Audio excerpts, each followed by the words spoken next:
আসসালামু আলাইকুম রহমতুল্লাহ। বাগানের কিছু চিত্র তুলে ধরছি।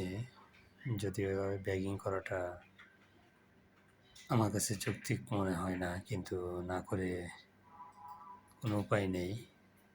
যদিও এটা 15 দিন আগের চিত্র, এর পরবর্তীতে আরও অনেক পরিবর্তন করা হয়েছে। এই অবস্থায় দেখেও গাছের ফলগুলোকে নিরাপদ রাখা কঠিন হয়ে যাচ্ছে। পাখি এবং কাকের কারণে ফলগুলো সেভ করা যাচ্ছে না।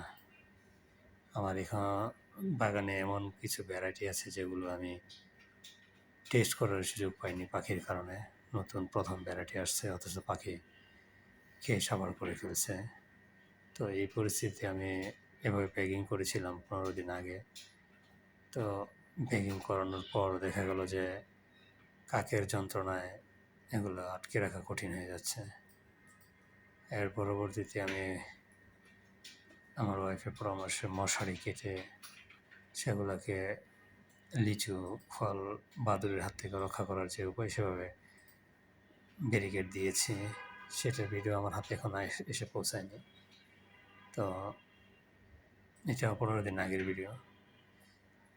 আমি সবসময় মনে করি যে আঙ্গুর ফল প্রাকৃতিকভাবে আলো বাতাস কুয়াশা সূর্যের আলো পেলে বেশি পরিমাণ পুষ্টি এবং বেশি পরিমাণ টেস্টি হয়, কিন্তু এভাবে ঢেকে রাখলে পুষ্টিগুণ বাড়ে না এবং টেস্টেও বাড়ে না।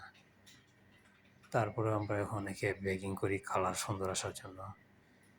কালার আঙ্গুর গাছের বা আঙ্গুর ফলের কালার প্রাকৃতিকভাবেই সুন্দর হয় যদি আমরা সূর্যের আলো এবং পর্যাপ্ত পরিমাণ পুষ্টিগুণ আবহাওয়ার সাথে সান্নিধ্যে রাখতে পারি। তাহলে এখানে বাগানে আমি আমার ভিডিওতে বিভিন্ন ভ্যারাইটিগুলোর কী অবস্থা আছে তুলে ধরেছি। ফলগুলো খুবই সুন্দর আছে, প্যাকিংয়ে করার ফলে কেমন হয়ে যায়, আক্রান্ত হয়ে যায়, এটা পরবর্তীতে আপডেট দেব। তো আমি সাজেস্ট করবো, যদি কারো ফলের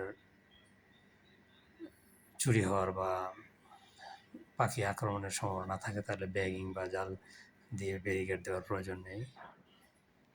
এবং কিছু গাছে আমার এখন ফুল আসতেছে, এর মধ্যে লোরাস আছে, ব্যালেজ আছে, রুচিস্টিজ আছে, স্পেশাল 2টা ভ্যারাইটিতে ফুল আসতেছে।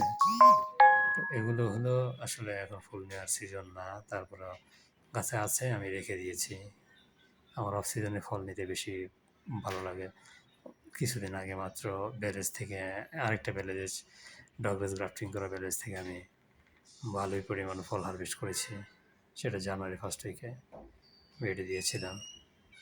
তো এই অবস্থায় লুচি স্টিচে যে থোকা দেখতেছেন, আরও থোকা ছিল, আমি ফল রাখতে চাই, কিন্তু এটা ভুলে আড়ালে থেকে গেছে, বড় হয়ে যাওয়াতে আমি রেখে দিলাম। তারপরে আবার স্পেশাল ভ্যারাইটির কিছু আঙ্গুর মনে চোখের আড়ালে ফুল এসে ফলে পরিণত হয়ে গেছে। তো এগুলো আশা করছি যে ধন্যবাদ সবাইকে।